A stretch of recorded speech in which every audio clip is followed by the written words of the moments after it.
मेरे hi guys. तो मैंने सब बहुत तबीयत खराब है, तो मैं क्या करूं?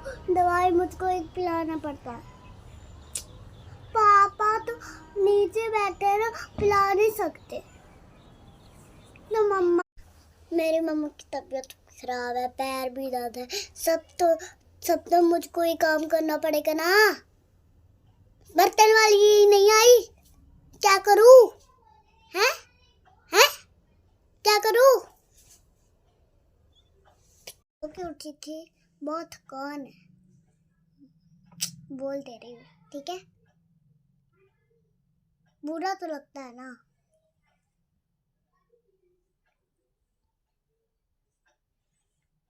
मैं कितनी अच्छी लगती हूँ।